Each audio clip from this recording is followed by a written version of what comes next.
बिस्मिल्लाहिर्रहमानिर्रहीम। अस्सलामु अलैकुम वरहमतुल्लाहि वबरकातुहू। मोअज़्ज़िज़ मेरी इज़्ज़तदार माँ और बहनों, कौम और मिल्लत के तमाम बुजुर्गान मिल्लत, मेरे गयूर नौजवान साथियों,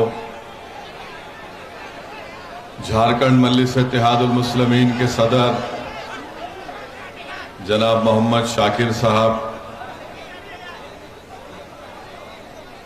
जनाब मौलाना मुबीन रज़वी साहब, जो इस बाई इलेक्शन के डुमरी के मजलिस इत्तेहादुल मुस्लिमीन के उम्मीदवार हैं, मंच पर बैठी हुई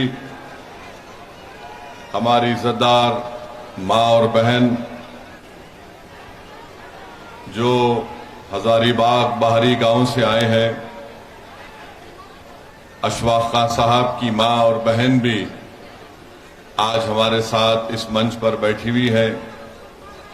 वो अशफाक खान जिसको पुलिस कस्टडी में कत्ल कर दिया गया है,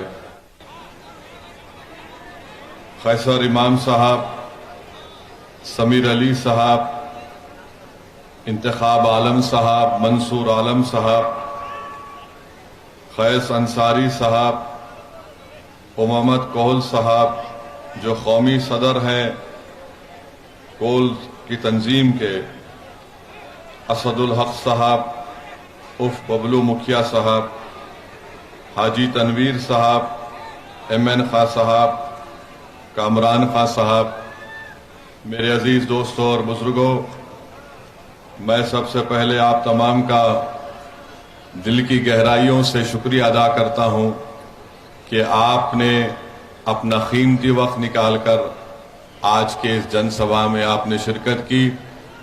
आप तमाम का बेहद शुक्रिया कि आज इतनी बड़ी तादाद में आप यहां पर आए हैं। मेरी आपसे गुजारिश है और मैं आपका शुक्रिया भी अदा करना चाहूंगा कि 2019 में भी मैं यहां पर आया था इसी ग्राउंड पर, और उस वक्त भी आपसे आपके दरमियान में खड़े होकर मुझे कुछ बोलने का मौका अल्लाह सुब्हानहू व तआला ने दिया था। आपने मजलिस के उम्मीदवार को उस वक्त भी अपने दुआओं से और वोट से नवाजा था, और उस वक्त हमारे उम्मीदवार मौलाना मुबीन रज़वी साहब थे जो आज भी हैं। आपने जो हमको वोट दिया, आपका बेहद शुक्रिया। अल्लाह आप तमाम को सलामत रखे। मेरी आपसे गुजारिश ये है कि 5 सितंबर को जो दोबारा इलेक्शन होने जा रहा है, आप तमाम लोग जरूर अपने वोट का इस्तेमाल करिए, और मजलिस के उम्मीदवार का इंतखाबी निशान पतंग छाप है। पतंग छाप पर बटन दबाकर आप अपने इत्तेहाद को कामयाब करिए, अपने सियासी शऊर को कामयाब करिए, और इस विधानसभा के विकास के लिए, इस विधानसभा में गरीबों और मजलूमों की विकास के लिए, झारखंड की कमजोर और मजलूम अवाम की इंसाफ के लिए एक आवाज को आप झारखंड के विधानसभा में भिजाइए। आज मैं आपको बड़ी जिम्मेदारी के साथ ये बात कह रहा हूं कि जब तक आप अपने वोट से मुत्तहिद होकर, इत्तेहाद पैदा करके आप अपने वोट से मजलिस के उम्मीदवार को कामयाब नहीं करेंगे, याद रखिए मेरी इस बात को कि आपसे कभी इंसाफ नहीं होगा। आपके गांव में, आपके विधानसभा में विकास का काम नहीं होगा।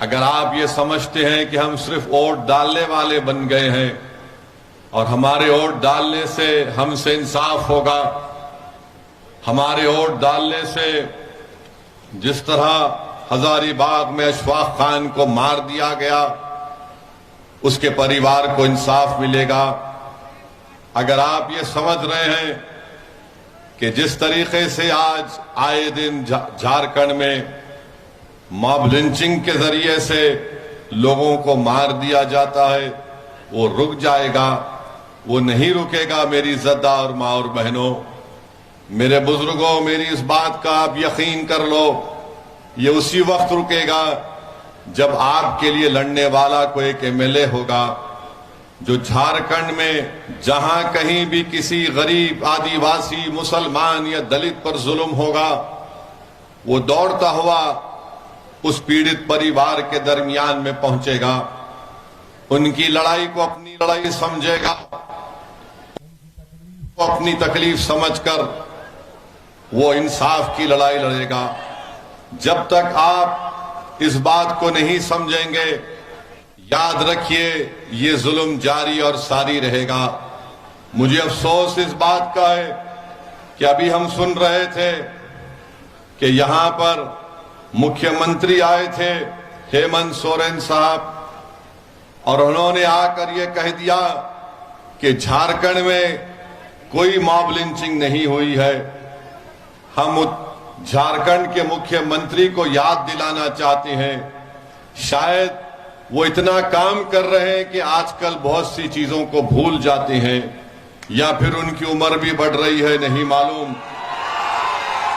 मैं मुख्यमंत्री को याद दिलाना चाहूंगा कि हमारे मंच पर अशफाक खान की मां और बहन बैठी हुई है। मुख्यमंत्री, क्या आपको अशफाक खान की मौत मालूम नहीं हुई कि आज अशफाक खान की मां को और उसकी बहन को हमारे मंच पर आना पड़ा आपको आईना दिखाने के लिए कि अशफाक खान की मौत तुम्हारी हुकूमत में, तुम्हारी पुलिस स्टेशन में उसकी हत्या कर दी गई थी। हम यहां के मुख्यमंत्री को याद दिलाना चाहेंगे जिन्होंने कहा कि मॉब लिंचिंग नहीं हुई, तो फिर सिकनी गांव में, रामगढ़ में शमशाद अंसारी को किसने मारा? क्या कोई आसमान से उतर कर आए और मारकर उड़कर चले गए? शमशाद अंसारी को मारने वाले इसी जमीन पर रहने वाले जालिम लोगों ने शमशाद अंसारी को इसलिए मार दिया क्योंकि उनको मालूम है कि हेमंत सोरेन कुछ नहीं करेगा, वो उनका आदमी है, इसलिए शमशाद अंसारी को मार दिया गया। और जब पीड़ित परिवार आज भी इंसाफ के लिए लड़ाई लड़ रही है, शमशाद अंसारी के पीड़ित परिवार के लोग आज हमसे मुलाकात करने के लिए आ रहे थे, तो रास्ते में कांग्रेस के गुलामों ने उनको रोक लिया और कहा कि मत जाओ ओवैसी के पास, हम तुम्हारा कुछ कर देंगे। अरे ओवैसी से मिलने से तुम रोक तो सकते हो, मगर तुम मेरी आवाज को उनके दिलों तक पहुंचाने में रोक नहीं पाओगे। तुमने शमशाद अंसारी को खामोश कर दिया, मगर शमशाद अंसारी के रूप में हर बच्चा झारखंड से खड़ा होगा और हेमंत सोरेन से कहेगा कि मेरा नाम शमशाद अंसारी है, बताओ मुझसे इंसाफ कब किया जाएगा। आज अगर ये सरकार सत्ता में है और इस सरकार का मुख्यमंत्री ये कहता है कि कोई मॉब लिंचिंग नहीं हुई है, तो फिर वाजिद अंसारी को एक इलेक्ट्रिक के पोल से बांधकर पीटा गया था चोरी के झूठे इल्जाम में। इसी साल अप्रैल 2023 में महू टोली में वाजिद अंसारी को मार दिया गया। गरवाहा जिले में अप्रैल 2023 में वसीम सज्जाद पुलिस कस्टडी में मर जाता है। हेमंत सोरेन साहब, क्या आप सो रहे हैं? तो जागो और देखो कि तुम्हारे गरवा डिस्ट्रिक्ट में वसीम सज्जाद को कत्ल कर दिया गया। जमशेदपुर में 6 दुकानों को जो अल्पसंख्यक समाज मुसलमानों की थी उनको जला दिया गया। सरकार सेकुलर पार्टी की है, सरकार में कांग्रेस है, सरकार में राजद है, और आपके राज में दुकानें जलती हैं, शमशाद अंसारी का कत्ल हो जाता है, मगर आप हमको गाली देते हैं। सत्ता में आप हैं, इल्जाम मौलाना मुबीन रजवी पर लगा दिया जाता है, इल्जाम मेरे सदर शाकिर पर लगा दिया जाता है कि ये बी टीम है। अरे बताओ, जब तुम सत्ता में हो तो तुमने इन दुकानों को जलने से क्यों नहीं बचाया? साहिल और मुदस्सिर को पुलिस की गोलियों ने खत्म कर दिया। यकीनन ये हमारे लिए शहीद है, मगर साहिल और मुदस्सिर से मिलने कौन गया था? मैं गया था साहिल और मुदस्सिर से मिलने के लिए। हम इसलिए नहीं गए थे कि हमको कोई सियासत करना था, हम इसलिए गए क्योंकि हमने उन बच्चों की तकलीफ को अपने दिलो दिमाग और अपने सीने में महसूस किया। इंसानियत अभी भी हम में जिंदा है, हम वहां पर गए थे। मगर बताओ, जो आज हम चुनाव लड़ रहे हैं तो उनको गाली दे रहे हैं। अरे 16 साल का शहबाज खान जो ट्यूशन लेकर अपने घर को वापस आ रहा था, तो किसने गरवाहा में उसको गोली मारकर कत्ल कर दिया गया और झाड़ियों में उसकी लाश को फेंक दिया गया। बताइए हेमंत सोरेन साहब, बताओ कांग्रेस के लोगों, तुम सत्ता में हो, मैं सत्ता में नहीं हूं, किसने मारा 16 साल के शहबाज खान को? और फिर क्या ये बात सच नहीं है कि बीजेपी के एक पूर्व विधायक जिनका नाम जरमुंडी देवेंद्र कुंवर है, तौसीफ नामी बच्चे को उठक बैठक कराया, उसको थूका उसके मुंह पर? क्या किया तुमने बताओ? आज तुम हमको गाली देते हो कि असदुद्दीन ओवैसी आएगा और भड़काऊ भाषण देगा। मेरी इज्जतदार मां और बहनों, अशफाक खान के बारे में हमने बता दिया आपको। यही गिरिडीह में मोहम्मद कैफी और मोहम्मद आसिफ को किसने पीट पीट कर मार दिया कि ये तस्करी का काम कर रहे थे? क्या हेमंत सोरेन को मोहम्मद कैफी और मोहम्मद आसिफ के बारे में भी नहीं मालूम, जिनको मार मार कर उनका कत्ल कर दिया गया? 8 मार्च 2021 को सचिन नामी एक 22 साल बच्चे को चोरी के इल्जाम में पकड़कर कत्ल कर दिया गया। अंगारा रांची में 27 साल मुबारक खान को पीट पीट कर उसकी जान ले ली गई, उसी तरह लाइट के पोल से बांधकर। और हेमंत सोरेन को शायद नहीं मालूम कि मुबारक खान भी मार दिया गया। मेरे अजीज दोस्तों, जमशेदपुर में नौशाद को पुलिस कस्टडी में उसकी मौत हो जाती है। 10 अगस्त को नौशाद को उठाया जाता है। मेरी इज्जतदार मां और बहनों, आप जानते हैं कि जब तबरेज अंसारी को मारा गया था, मैंने खुद तबरेज अंसारी की बेवा से मुलाकात की थी। क्या उस वक्त कौन सा मामला था? हमको तकलीफ हुई कि एक नौजवान बच्ची बेवा हो गई है। मुदस्सिर और साहिल की क्या मामला था? हम के घर को गए थे।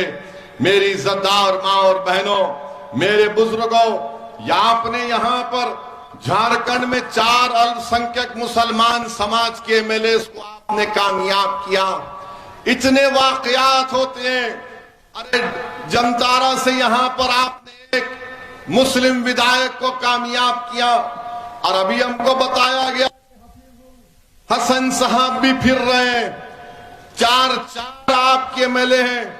आप में इतनी हिम्मत नहीं हुई कि आपने इन जुल्मों के खिलाफ आवाज उठाते? आप में गीरत क्यों नहीं जागी कि आपको अगर कामयाब किया तो क्यों कामयाब किया? क्या तुमको कामयाब इसलिए तो नहीं किया कि तुम हेमंत सोरेन के सामने अपने सर को झुकाकर गुलामी करो? तुमको कामयाब इसलिए किया कि तुम गरीब और मजलूमों पर जब जुल्म होगा तो तुम उनकी आवाज बनोगे। तुम सरकार में बैठकर तुम अगर मंत्री बन गए हो तो तुम समझ रहे हो कि तुमको बहुत बड़ा मुकाम मिल गया। अरे जब अल्लाह ने तुमको मुकाम दिया तो तुम उस मुकाम को इस्तेमाल करो गरीबों के इंसाफ के लिए। मगर इतने लोगों को मार दिया गया और यहां पर हेमंत सोरेन की सरकार इस पर कोई कार्रवाई नहीं करती है। मेरे अजीज दोस्तों और बुजुर्गों, यहां पर एक विधायक साहब हैं, उन्होंने ये भी कह दिया था कि अगर मुझे कोई इबादतगाह बनाना पड़े तो मैं अपना गुर्दा बेच दूंगा। कहा था ना, मैं अपना गुर्दा बेच दूंगा। अरे इतने लोग मारे गए, तुम्हारा गुर्दा छोड़ो, तुम्हारी जबान नहीं खुल रही है, तुम गुर्दा कहां तक जाओगे।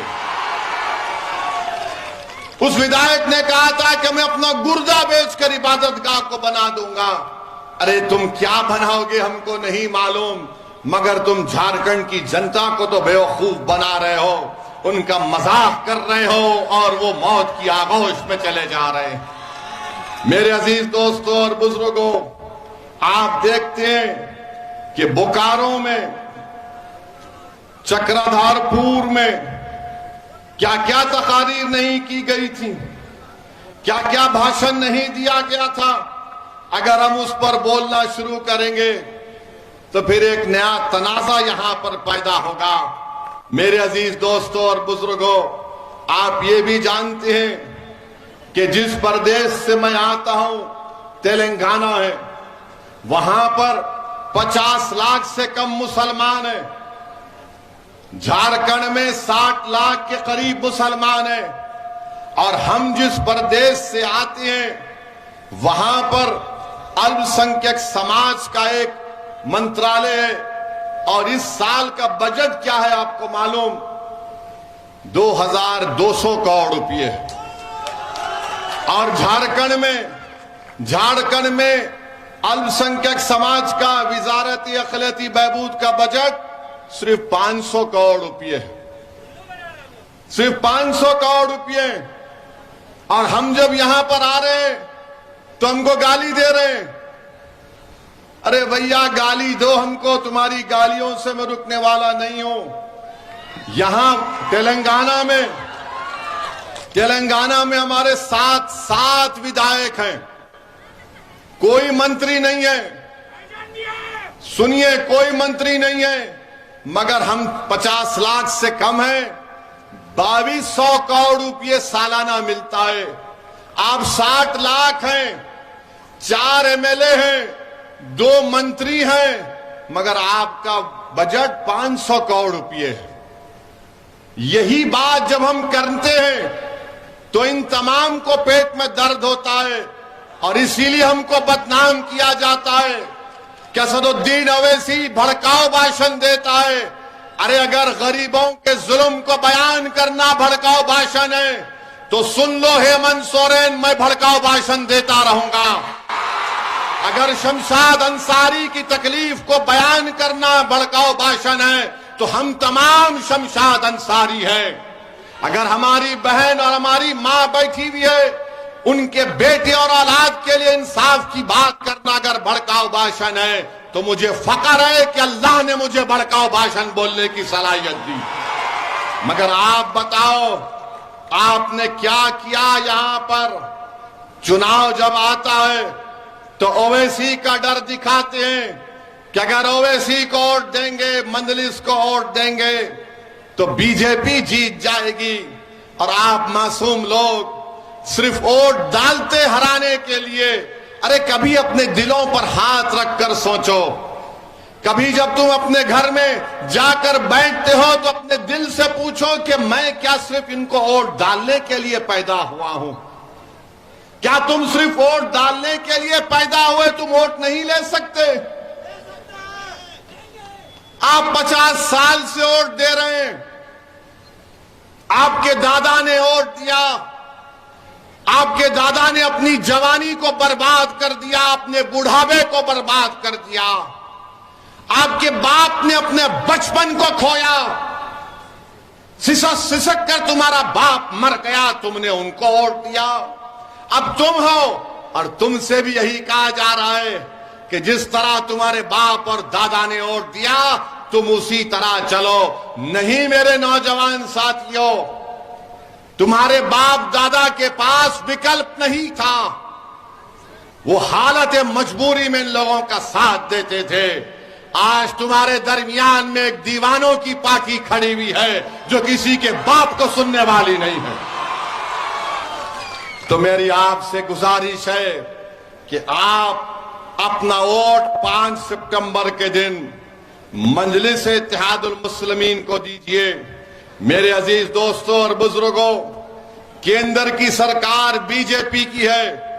आपको जानकर तकलीफ होगी कि 2020 और 21 से झारखंड की सरकार को अल्पसंख्यक समाज के विकास के लिए एक स्कीम है एमएसडीपी, पीएमजेवी के जो केंद्र की सेंट्रल गवर्नमेंट से आती है। झारखंड की सरकार को 155 करोड़ रुपए दिए गए। कितने? 155 करोड़ रुपए दिए गए। ये हेमंत सोरेन ने उसमें से सिर्फ 5 करोड़ रुपए खर्चा किए। 155 करोड़ में स्कूल की बिल्डिंग बननी चाहिए थी, रोड बनना चाहिए था जहां पर अल्पसंख्यक समाज रहता है, मुसलमान, जहां पर ईसाई रहते हैं, मगर इन्होंने उसमें से 5 करोड़ रुपए खर्चा किए। बोरवेल डालना चाहिए था, कॉलेज की बिल्डिंग बनना चाहिए था। अब बताओ इसमें ओवैसी कहां से आ गया? 155 करोड़ में सिर्फ 5 करोड़ रुपए खर्चा करते हैं और यहां पर आकर ये हेमंत सोरेन के मंत्री कहती हैं कि मौलाना मुबीन रजवी भेड़िया है। मेरे अजीज दोस्तों और बुजुर्गों, जिसने मौलाना मुबीन रजवी को सुदीप कुमार सोनी ने भेड़िया कहा, सुदीप कुमार सोनी साहब, हमारे चेहरे पर दाढ़ी है, हमारा नाम मुबीन रिजवी है, हमारे सर पर टोपी है, हमारा दीन इस्लाम है, तो हम भेड़िए हो गए? तो फिर तुम्हारी पार्टी में जितने मुसलमान हैं वो क्या है बताओ? अगर जिसका नाम मुबीन रजवी भेड़िया है तो सुदीप कुमार, जो तुम्हारी पार्टी में जो लोग तुम्हारी चमचागिरी करते हैं वो क्या है बताओ? और याद रखो, भेड़िया शेर को भी खा लेता है, समझे ना? अगर तुम भेड़िया बोल रहे बोलो, जितना बोलते बोलो, मगर तुम्हारे जहन में जो जहर भरा हुआ है वो तुम्हारी जबान पर आ ही गया कि तुम हर मुबीन को भेड़िया कहते हो, तुम हर मुबीन को भेड़िया कहते हो। अगर तुम इंसान हो तो चलो शमशाद अंसारी के घर को जाकर दिखाओ, तुम में हिम्मत है तो चलो आओ, मगर तुम नहीं जाओगे। जिसके चेहरे पर दाढ़ी है, सर पर टोपी है, वो भेड़िया हो जाता है। ठीक है, सुदीप कुमार, जब तुम्हारा चुनाव आएगा तो भेड़िए तुमको बताएंगे कैसा शिकार होता है। मेरे अजीज दोस्तों और बुजुर्गों, फिर यहां पर आप देखते हैं कि यहां पर आपने देख लिया कि गिरिडीह में 41 लाख की आबादी है। भेड़िया हमको कह दिए, हमको बी टीम कह दिए। 41 लाख की आबादी में सिर्फ 25 स्कूल हैं और उसमें एक ही 25 स्कूल हैं जिसमें से 1 या 3-4 है 12वीं जमात तक। अब ये बच्चे कहां पर जाएंगे पढ़ने के लिए? बताइए हेमंत सोरेन साहब, ये बच्चे कहां पर जाएंगे? तेलंगाना में, जिस प्रदेश से मैं आता हूं, जहां पर हमारा कोई मंत्री नहीं है, हमारा कोई मंत्री नहीं, हमने क्या काम किया? हमने वहां पर 1 लाख मुस्लिम बच्चे और बच्चियों को 204 गवर्नमेंट के रेजिडेंशियल स्कूल को खुलवाया और 6ठी जमात से 12वीं जमात तक हमारी बेटियां और हमारे बेटे फ्री में पढ़ते हैं। हम मंत्री नहीं बने, ना कभी बनेंगे। हमसे कहा भी गया था कि ओवैसी साहब मंत्री बनना है, तो हमने कहा कि ना मंत्री बनना है ना संतरी बनना है, आप बताओ हमारे लिए क्या काम कर सकते। हमने कहा हमारे बच्चियों को, हमारे बेटों को स्कूल खोलो। आपको जानकर खुशी होगी कि 1 लाख के करीब मुस्लिम बच्चे और बच्चियां तेलंगाना में 6ठी जमात से फ्री में पढ़ रही हैं और मेरे पार्लियामेंट के इलाके में मैंने एक जूनियर कॉलेज को खुलवाया। 11th और 12th में उस जूनियर कॉलेज के 5 बच्चे नीट क्वालिफाई होकर गवर्नमेंट के मेडिकल कॉलेज में फ्री सीट लाकर अब मेडिसिन डॉक्टर बन रहे हैं। यह काम मैंने किया, हमारे एमएलए अकबरुद्दीन ओवैसी के विधानसभा में यह काम हुआ। यह काम आप कर सकते हैं झारखंड में। कब कर सकते हैं आप?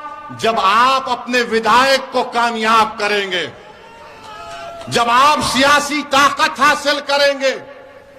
मगर अगर आप सिर्फ यही सोचते रहेंगे कि नहीं नहीं हमको वोट डालना है, हमको वोट डालना है, तो फिर वोट डालने का मतलब यही होगा कि तुम वोट तो डाल रहे हो मगर अपने लिए नहीं डाल रहे हो, अपने बच्चों की तालीम के लिए वोट नहीं डाल रहे हो, अपनी जान की हिफाजत के लिए वोट नहीं डाल रहे हो।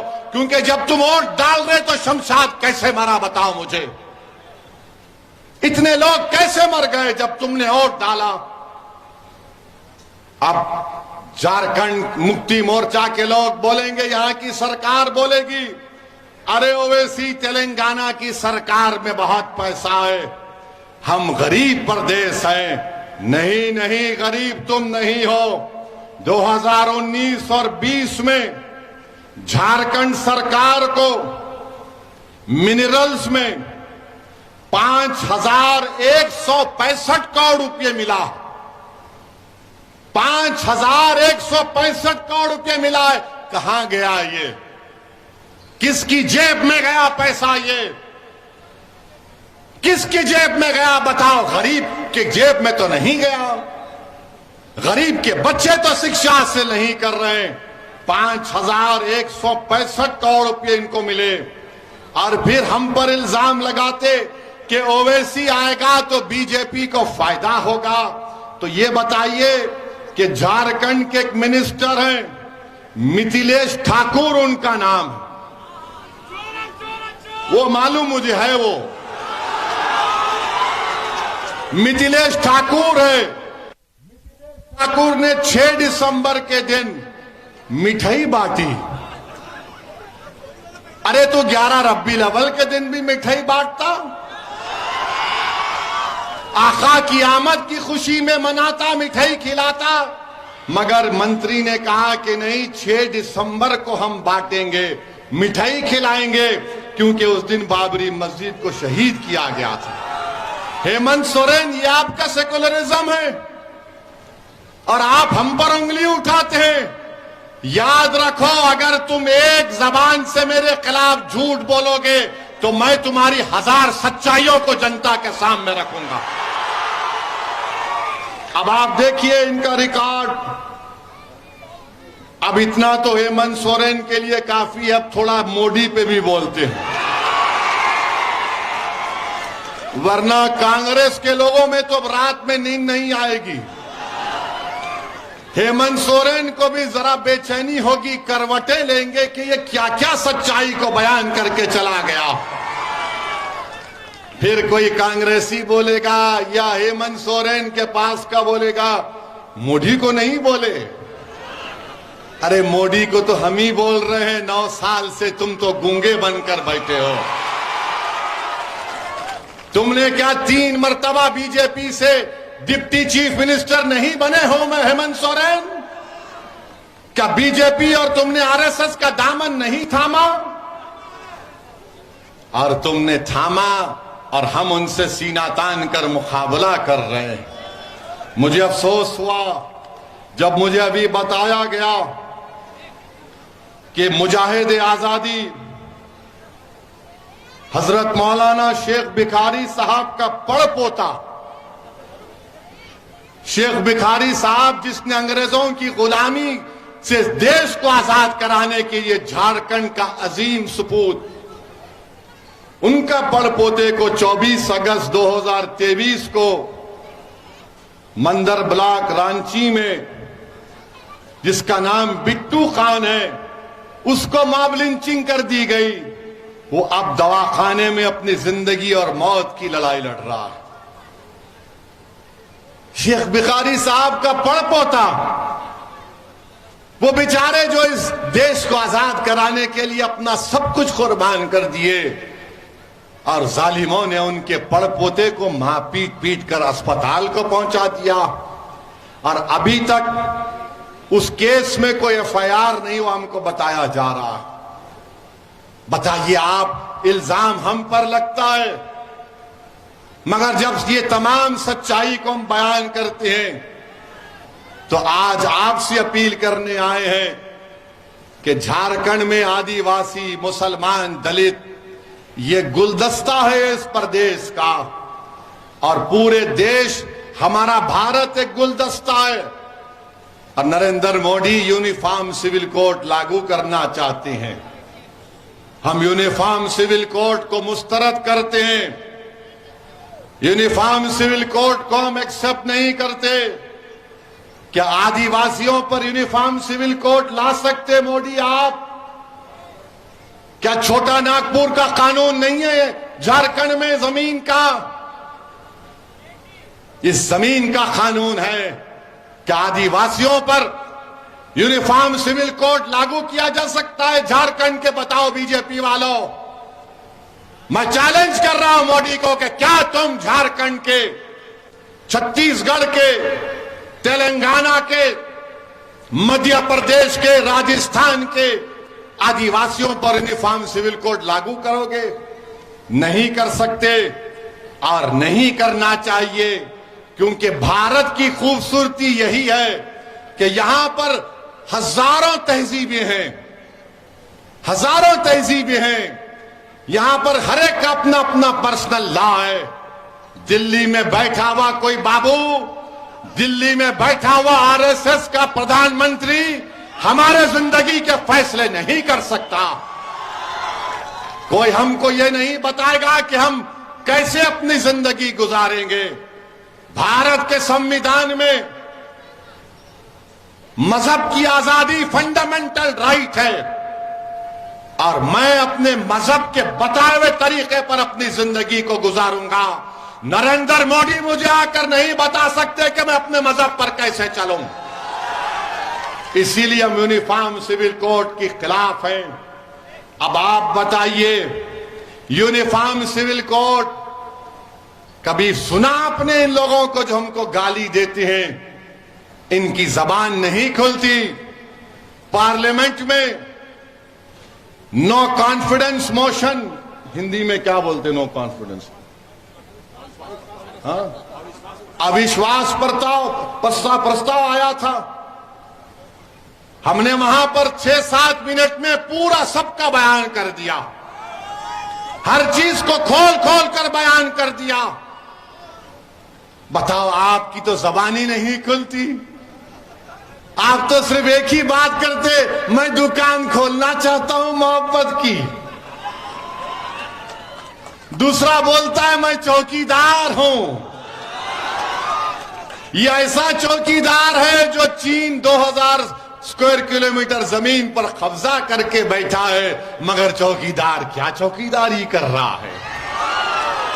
डेप्सांग डेमचाक में चौकीदार के नाक के नीचे चीन अपनी हमारी जमीन पर फौज को उतार दिया।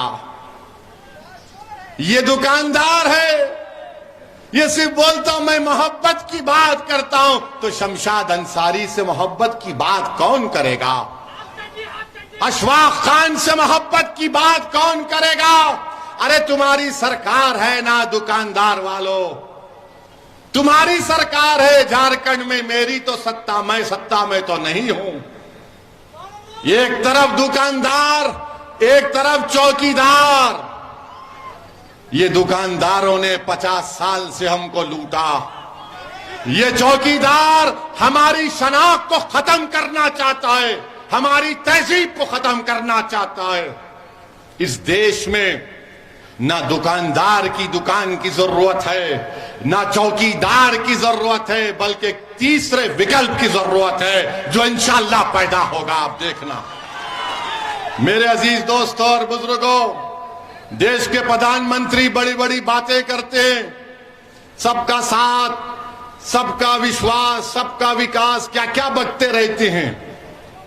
मगर आज हमने देखा कि एक मासूम 7 साल का बच्चा जब स्कूल को जाता है उत्तर प्रदेश में, जहां पर बीजेपी की सरकार है, जहां पर योगी आदित्यनाथ मुख्यमंत्री हैं, वो टीचर अपने क्लास में उन बच्चों से कहती है, ये मोहम्मदन का बच्चा है, इसने बराबर नहीं पढ़ा, इसको मारो।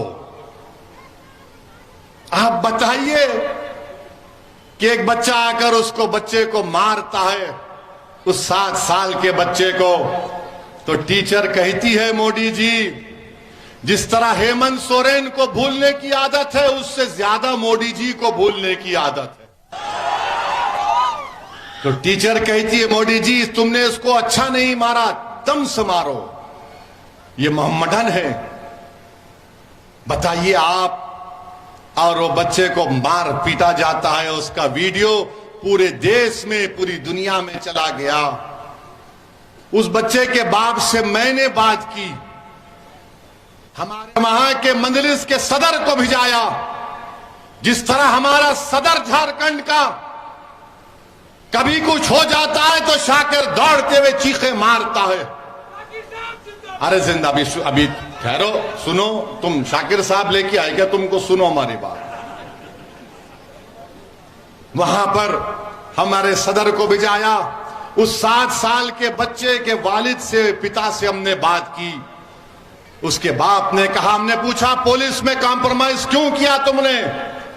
तो उन्होंने कहा कि क्या करना ओवैसी भाई, हमको यह बताया गया कि गांव का माहौल खराब हो रहा है, हिंदू मुस्लिम नहीं होना चाहिए, इसीलिए हमने कोई कंप्लेन नहीं की, हमने अपने बच्चे को स्कूल से निकाल दिया।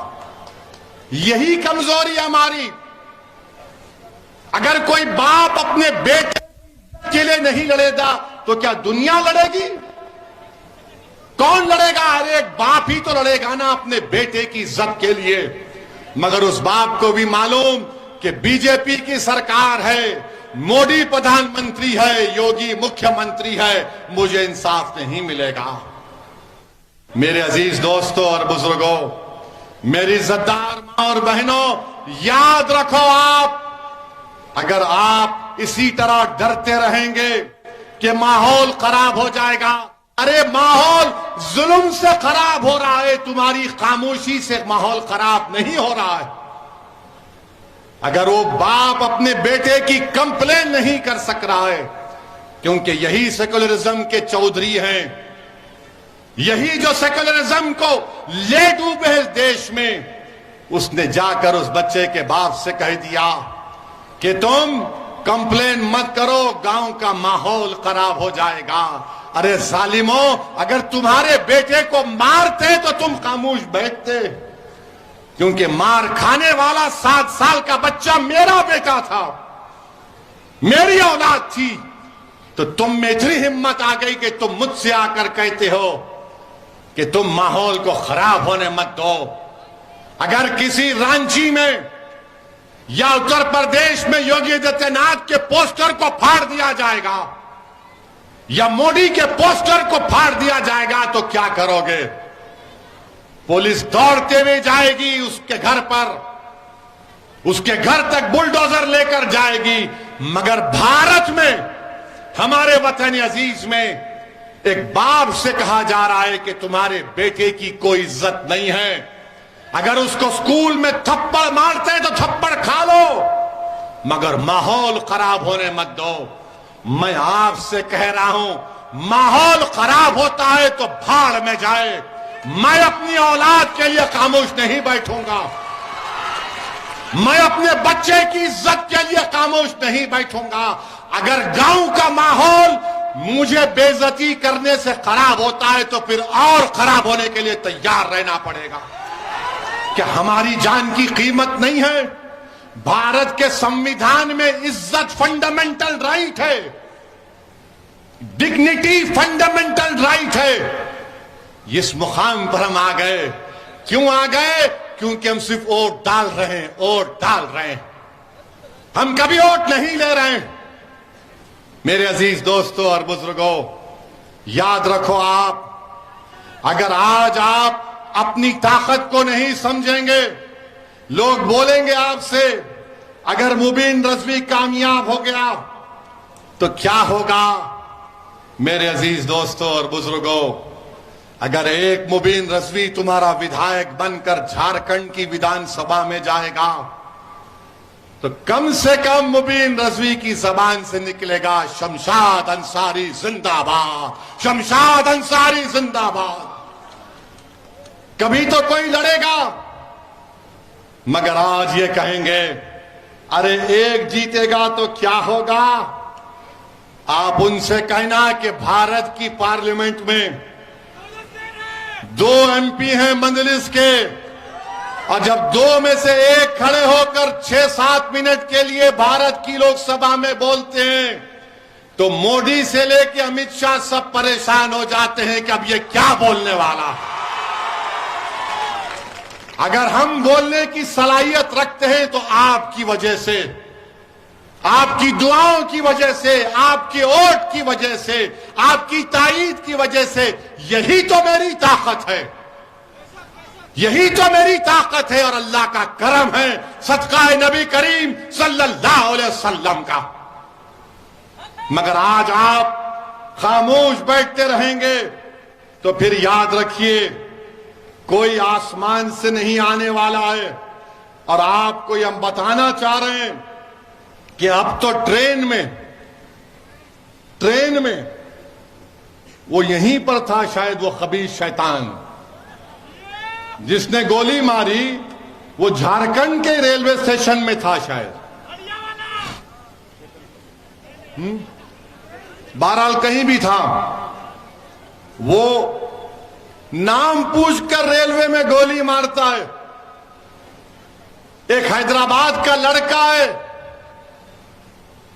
नौजवान बीवी है, 3 बच्चे हैं, उसको गोली मार दी, चेहरे पे दाढ़ी है, वो तड़प रहा है उसके पैरों के पास और ये तकरीर कर रहा है कि अगर भारत में रहना है तो योगी और मोदी को वोट देना पड़ेगा। मैं उन गोली मारने वालों से कहूंगा कि सारी दुनिया की गोलियां खत्म हो जाएंगी, हम मरने तैयार हैं, मगर किसी बाप से नहीं डरेंगे। हम अपने मतलब पर, अपने मकसद के तहत, अपनी मोहब्बत की बिना पर वोट देंगे। अरे तुम गोली मार कर हमको शहीद करके तुम कह रहे हो, याद रखो तुम जालिम हो, तुम्हारा जुल्म खत्म होगा। तुम अगर समझ रहे हो कि इख्तिदार में मोदी है तुमको कुछ नहीं होगा, अरे इख्तिदार तो अल्लाह का है, इख्तिदार तो अल्लाह का ही रहेगा, सुबह कयामत तक इंसानों का इख्तिदार नहीं रहता। अगर इख्तिदार इंसानों का होता तो बादशाहों के महल वीरान नहीं होते। अगर इख्तिदार इंसानों का होता तो सल्तनतें बर्बाद नहीं होती हैं। हां, हमारा सुल्तान मोहम्मद सल्लल्लाहु अलैहि वसल्लम है, ताजदार मदीना है, इख्तिदार उसका रहने वाला है, अल्लाह का। आज जो लोग नाम लेकर हमको गोली मार रहे हैं या हमारी जानें ले रहे हैं, सुन लो, तुम्हारे पास भी इख्तिदार नहीं रहेगा, तुम्हारे पास से भी इख्तिदार जाएगा। अल्लाह इंसाफ करेगा।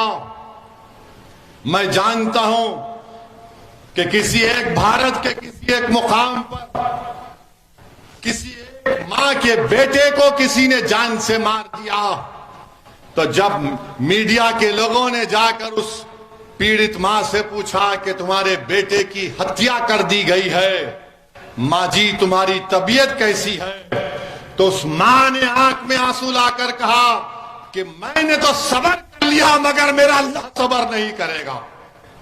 तुम आज गरीबों पर, कमजोरों पर जुल्म कर रहे हो, इंशाअल्लाह ताला खुदरत इंसाफ करेगी। मेरे अजीज दोस्तों और बुजुर्गों, आपको हम सिर्फ यही बताने आए हैं कि यहां पर आपने 20 साल से 19 साल से आपने एक ही उम्मीदवार को वोट दिया। उन्होंने कोई कारखाना नहीं कायम किया। मुबीन रजवी साहब और हमारे सदर साहब बता रहे थे कि यहां से कई नौजवान मर्द हजरात अपने अपने घर छोड़कर कोई मुंबई चला गया, कोई दिल्ली चला गया, तो कोई हैदराबाद चला गया। अगर कारखाना बन जाता तो कुछ काम लगता, यहां पर नौकरी मिलती। मगर हेमंत सोरेन ने ना कारखाना लगाया ना नौकरी लगाई। अब कह रहे हैं कि 60-40, हेमंत सोरेन 60-40 कह रहे हैं। तो आपने अच्छा नारा लगाया था, क्या कहा? 60-40 नहीं चल तो, 60-40 नहीं चल तो हेमंत सोरेन को 40 दीजिए, 60 हमको देकर इनको कामयाब करिए, तभी इनका दिमाग हल्का होगा। अरे ये आदिवासी प्रदेश है, आप ये कह रहे हैं कि 60-40? हेमंत सोरेन, कौन आपको कह रहा है ये सब बातें? क्या आप अपनी बर्बादी को दावत दे रहे हैं?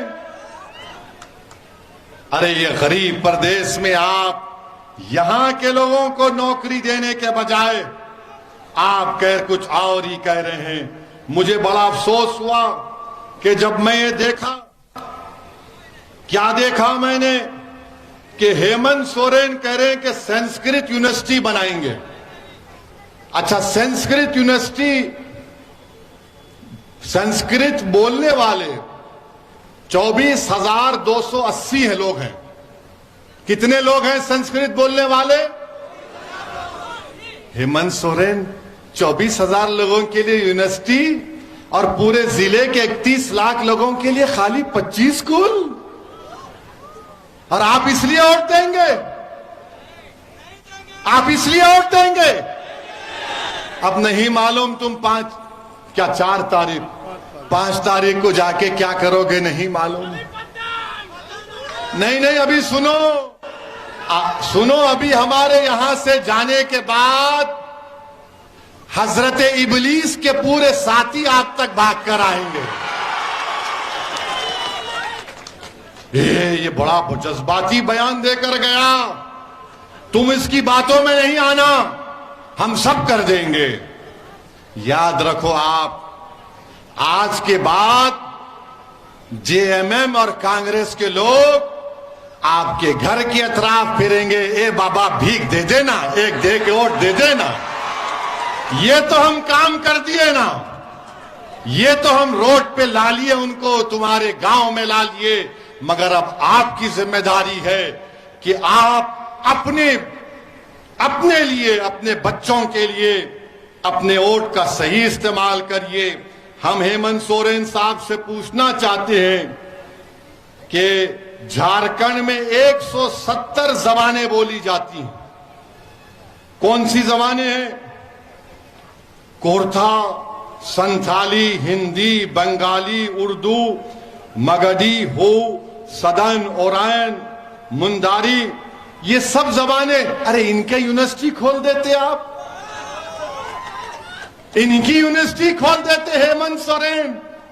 इतने पैसे आपके ने कहां से आ गए? खैर, बहरहाल मेरे अजीज दोस्तों और बुजुर्गों, आपको हम बताना चाह रहे हैं कि जिस प्रदेश से हम आते हैं, हमने वहां पर हमारा कोई मंत्री नहीं है। हमने हमारे मुख्यमंत्री से बात किया, हम तमाम मुस्लिम डेलीगेशन गए, मुख्यमंत्री से कहा कि तेलंगाना में यूनिफॉर्म सिविल कोड नहीं। मुख्यमंत्री ने कहा बिल्कुल नहीं आएगा, हम तायीद नहीं करेंगे।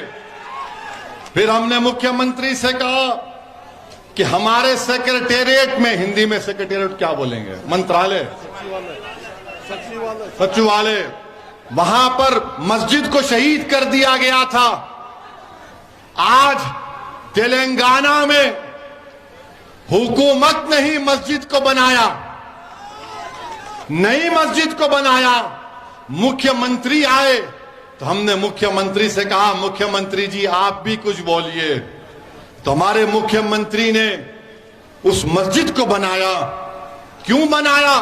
क्योंकि वो भी सेकुलर हैं, वो जानते हैं कि यहां पर तेलंगाना के लोगों में बीजेपी और कांग्रेस की चापलूसी और इनकी कम्युनलिज्म पसंद नहीं। आपको मालूम, तेलंगाना में वहां की सरकार हर विधानसभा में 119 विधानसभा में एक विधानसभा में मेरे ख्याल से 480 लोगों के दरमियान में एक आदमी को 1 लाख रुपए दिए जा रहे हैं। एक आदमी को 1 लाख रुपए गवर्नमेंट में ऑनलाइन अप्लाई करो। हर विधानसभा में 400 से 800 के दरमियान में एक अल्पसंख्यक समाज के मुसलमान को 1 लाख रुपए दिए जा रहे हैं।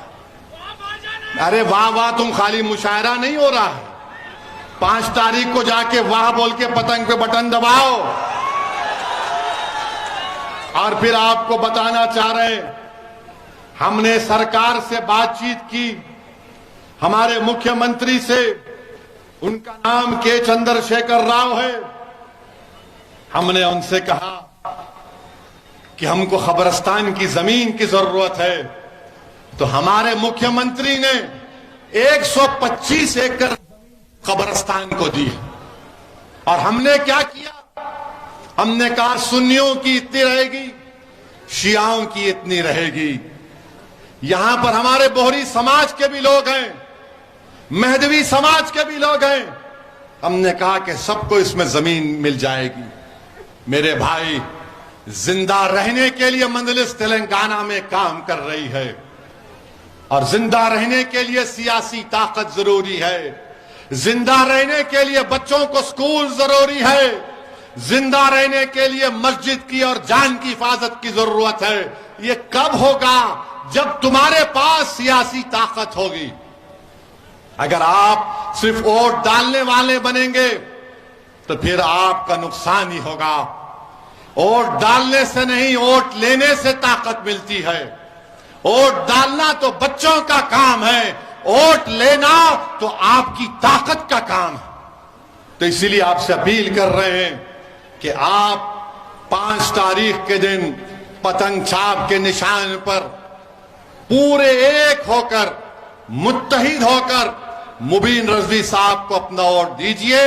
और इंशाअल्लाह ताला 2024 के पार्लियामेंट के चुनाव में हमने तेलंगाना के मुख्यमंत्री से कहा कि के चंद्रशेखर राव साहब, आज ये देश तड़प रहा है, लोग तंग आ चुके हैं चौकीदार और दुकानदार से।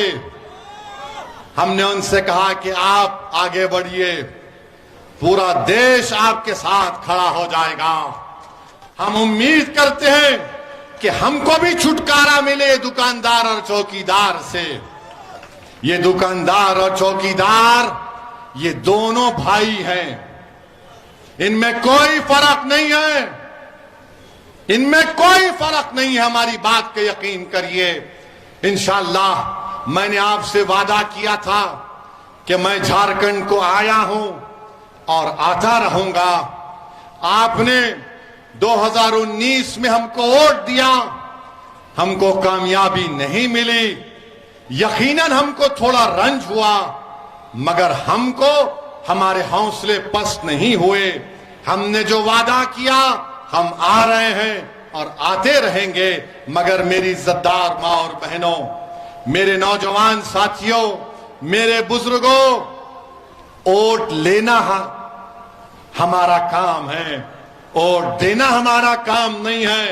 मुबीन रजवी को कामयाब करो, और जिसने मुबीन रजवी को भेड़िया कहा, उसको सबक सिखाइए। आप अपने वोट से मंजलिस को कामयाब करिए, अपने दुआओं से मंजलिस को कामयाब करिए।